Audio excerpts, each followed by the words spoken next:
Tripping po kami mga farm lot. Dito na po kami sa Kapaluhan, dito po sa lote na napakaganda dito sa Kapaluhan. Ito yung buyer natin. Representative po ng buyer natin. So yung buyer po na nagbibisita dito ay nakabili na rin po sa Block 184 natin sa investment. So gusto pa po makakuha ng pitch. Ma'am, panalo no? Saka ayos na. Panalong-panalo. Oh.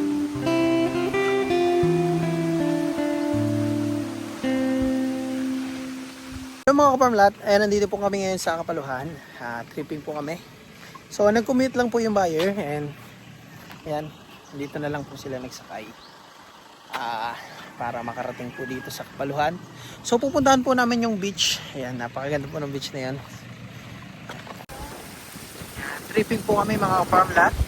Dito na po kami sa Kapaluhan, dito po sa lote na napakaganda dito sa Kapaluhan. Ito yung buyer natin. Representative po ng buyer natin.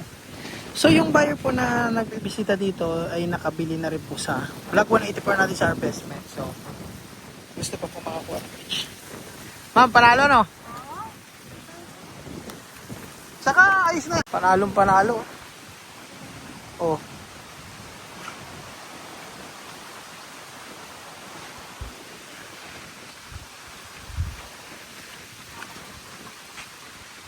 Tapos, meron diyang source ng tubig na di naubos ng tubig.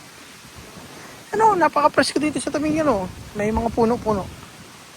Maglagay ka lang duyan dyan, eh. Ang cut po niyan, pahilis, ganyan.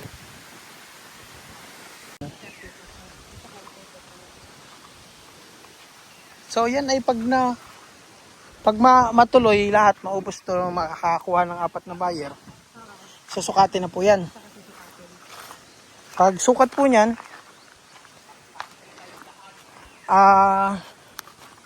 sila bibigyan ni Ma'am Cora ng loteng lilipatan. Ang purpose ng pagsasubdivide na pinipresell nang hindi pa nasusukat para just in case na may buyer na gusto kumuha ng 2 lote. May pag-isa na lang. Pag-isa na lang. Dito na makakakuha lahat ng panggawa ng mga kubo.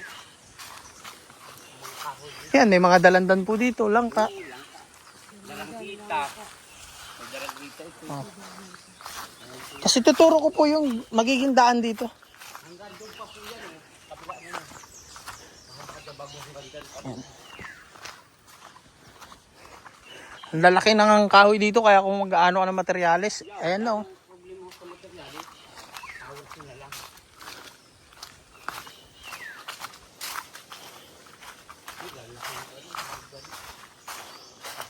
Yan. Ito po yung ano, dinadaanan ng may-ari before. Tapos ito po yung bukal. Dito po kayo kukuha ng source ng tubig. Ayan. Grabe ang bukal oh. Halos pantay. Ito ma'am, videohan mo ma'am oh. Pupunta tayo dyan mamaya. Ayan oh, konting ano lang. Ayan na agad ang tubig. Oh. Ito po yung pinakabukal mo. Malayo pa ito dyan.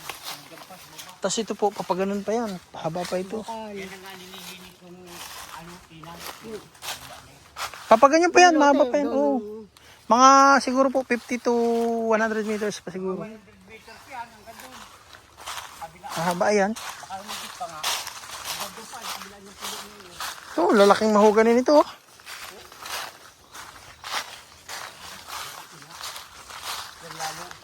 25 minutes. Hanggang saan nga yung lote ko yatan? Na. Hanggang dito ba? Sa unahan pa niyan. Yung basukal na yung lahat. Dito Sako yan. pa? Oo. Okay. Bago ito po.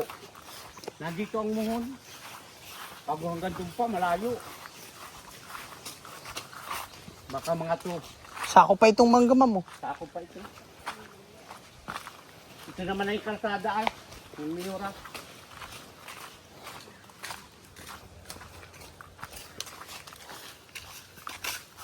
Nayon yung muhon o. Ay, oo, hanggang dyan. Ito yung tatayo ako na yun ay kalsada. Okay.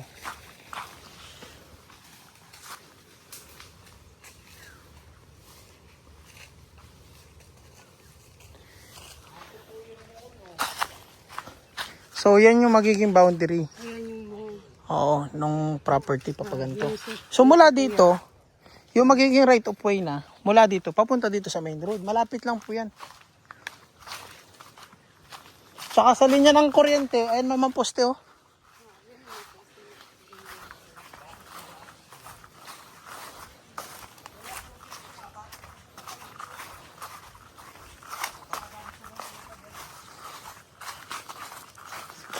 Yan, malapit na tayo.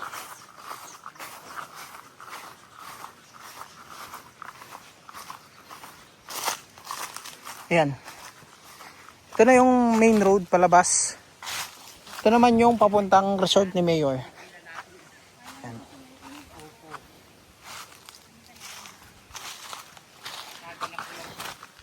Parang pasok nga sa sana sa sakyan ano. Hindi pa natin nasusurvey ay. Hindi nga, kung alam ko, sinurvey ko. Ay mga kapamilya, pabalik na po kami dun sa tabing dagat. So, ito pong nilalakaran natin ay sako pa rin ng property na for sale. Ayan. So, ayan mga kapamilya, 4 slot lang po ito. So, meron po tayong isang buyer na nag-tripping ngayon kung magugustuhan. 3 slot na lang. So, lahat naman po ng lote, magaganda yung harap ng dagat. Tsaka, napaka-clean title po nito. Buhay po ang seller. Malinis dokumento. Ayan, tapos napakaganda ng dagat. Flatland yung lupa. May source ng kuryente at tubig. At marami pong malalaking puno. Ayan, may mangga. Mayroong pong nara. At mga malalaking punong mahogany. May mga paper tree. May mga tanim na nyog. May mga tanim na dalandan at langka. Ayan. So ito yung dinadaan ng kalsada. Papunta dun sa dagat. Ito yung right of way ng seller. Ayan.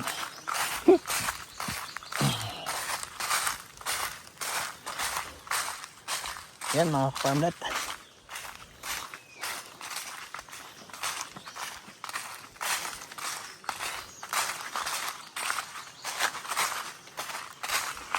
Ito, lalaki na mahogany oh. Ayan. So, kahit mainit po,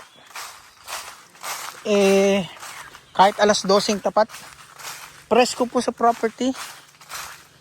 Kasi mahangin, tabing dagat, tapos malilom. Ayan.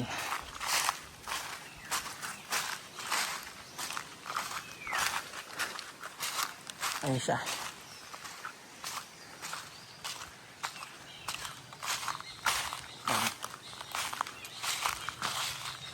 So, ayun mga farmlet, kung ito yung magiging first lot, yung likod ng first lot ng for sale, ito yung magiging second lot, third lot po ito, and fourth lot doon. So, ayan. So, wali ito yung likuran ng magiging property na mga for sale. Ayan, flat land naman po ito.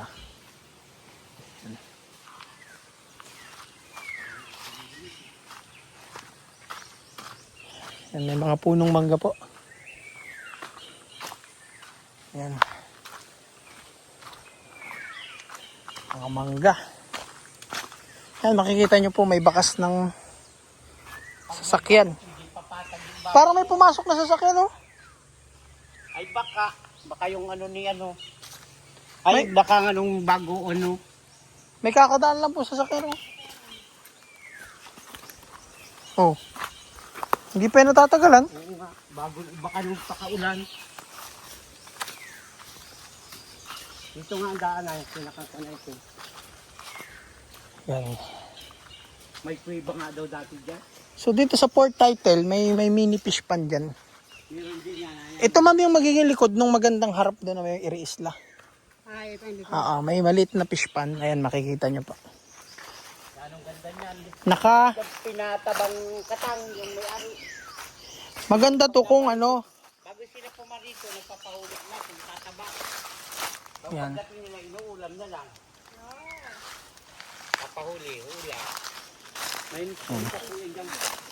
So yan, ito yan yung magiging likod. Aha. So ito naman, possible, ito yung second, Lahat eh. hindi, third. Kung ito yung fourth, third to. Sa pangatlo na to. Ito yung second. Yung first yun, pinakita ko sa inyo. Ito naman, paburul.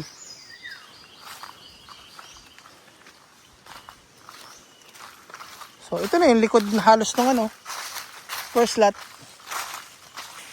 Yan, nakagandahan nga lang dito sa fourth lot po, yung sunset view. Sunset na. Andiyan po ang sunset view.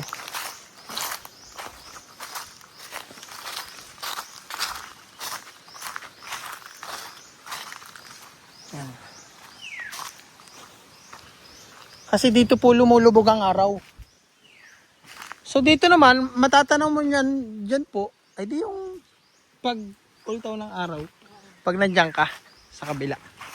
Kasi dito nalubog. So, sunset po dito, banda. Sunrise naman doon. Yan. Umikot lang tayo. Yan. Ang kagandahan nito, napakaganda ng harap no. Mas maraming puno. Pero kung habol mo naman ay magkaroon ng improvement doon, palagay ka na lang din. Kung habol mo naman dito ay magtanim ka na lang doon. Kaya lang, matagal lang puno eh. Taon ang bibilangin.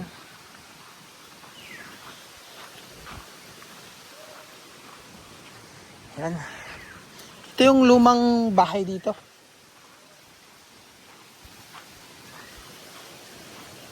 Yan.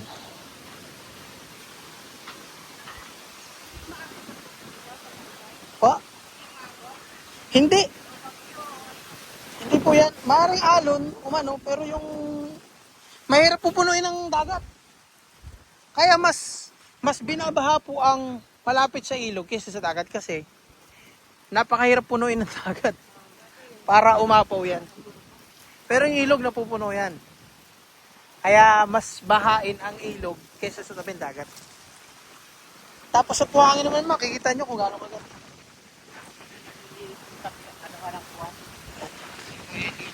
Napakaganda po ng buhangin dito.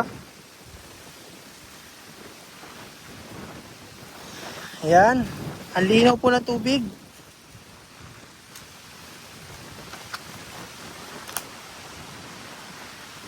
Ayan mga ka-farmlat ang buhangin. Lalo kung malinis yan. Yan o.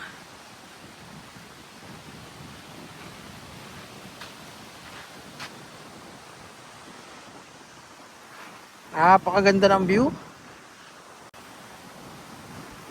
Yan. Kahit nasa tabing baybayin ka, malilom. Yan. So low tide po ngayon. So makakaligo po kayo dito pag high tide. Pag low tide po, mahaba-haba yung lakarin. Yan. Kita nyo mababaw na siya. Low tide po kasi. Pero sa buhangin po, ayan. Kita nyo naman. Ayan. Kahit nandito po kayo, buhanginan pa rin. Ayan. Tamang-tamang pasyalan. Napaka-presko, nakaka-relax mga ka-farmlat.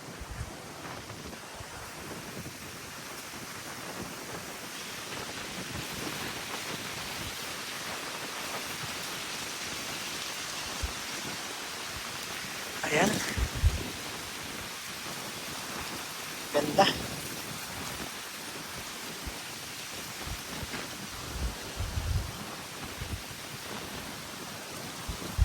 Punta tayo dun. So yung buyer po natin ay OFW from Australia. So representative niya po yung kapatid niya. So nakabili po yan sa atin ng 2 lote sa Harvestment, Block 184. So then gusto rin po nilang i-check dito.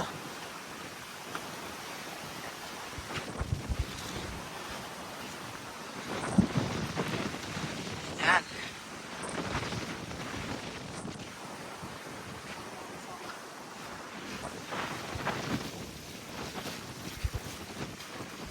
Panalo mo, ano? Ganda.